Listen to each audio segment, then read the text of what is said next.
उस घर में उस लड़की का कोई भी नहीं है, ससुराल में कोई भी नहीं है, यहाँ तक कि पति तक को छीन रखा है। जैसे कि ससुर मर गया है, सास विधवा हो गई है, इसलिए इस बेटे की ज़रूरत है। जैसे कि ननद का पति मर गया है, ननद विधवा हो गई है, इसीलिए इस भाई की ज़्यादा ज़रूरत है।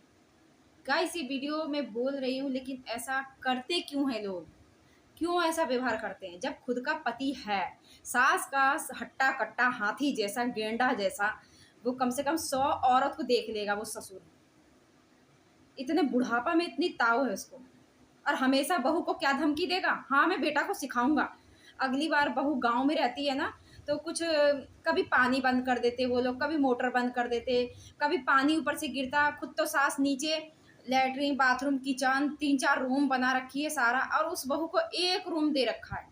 एक रूम में जवान बच्चे को लेके सोती है, एक ही बेड पे सोती है। सारे घर में 6-7 घर में भुटिया सास जो है ताला मार के रखती है। ठीक है, इतना रखने का शौक है ना, तो उसके अब जवान बच्चे हुए, उसको 2-4 रूम बेटी तूने और बहू को दे रखा है, वैसे फैसिलिटी चाहिए उसको। बर्तन धोने वाली, कपड़े धोने वाली, झाड़ू पोछा लगाने वाली नौकरानी चाहिए। अपनी गांड में औकात बांध के ही बेटे को सिखाना चाहिए। और सारे घर में एक फुटकी तो है, चाबी ताला पता नहीं कैसे भरती है और भाग लेती है।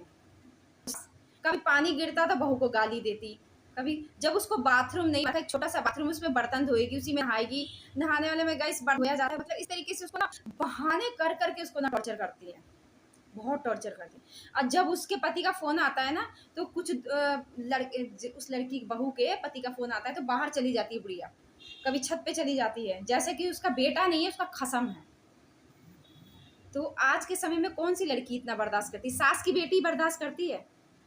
वही भाभी कह रही है, जब मैं मूरन में गई थी, भगीना के मूरन में, तो ना ननद की सास, ना गोतनी, ना ननद की ननद, कोई भी उसके रूम में नहीं आई, क्योंकि ननद ऐसा व्यवहार कर रखी है। और सारा सामान, साड़ी उड़ी, पैंचा पालर, सारा वो खुद ही ननद कर रही, और ना घोक तान रखी। अब वही भाभी को उस ननद की माँ इतना सताती है, घोक तानो, बहुत शासन में रखती थी, अब नहीं करती भेलू। अब तो चवन्नी का ही भेलू नहीं करती उस सास की। अब तो उस गांव में ही देखते हैं सब सूट सलवार पहनते हैं। वो खुद उसकी गोतनी जो छोटी वाली आई है, नाइटी पहन के खाना खाती है, नाइट सूट पहनती है ससुराल में। अब वही बड़ी वाली बहू होती है, तो वो 10-12 साल सूट नहीं पहनती है। जब अब की बार आती है, वो देखती है सबको सूट पहनते हुए, चाचा ताऊ में भी सबको सूट पहनते हुए, तब वो बेचारी बोली अपनी मम्मी को, तो एक सूट उसकी मम्मी लेके आई, नहीं वो सूट छोड़ के आई थी। इतना देखिए, जिस पे चलता है ना उस पे ही लोग चलाते हैं। ऐसे भगवान से डरो, नहीं तो कोढ़ी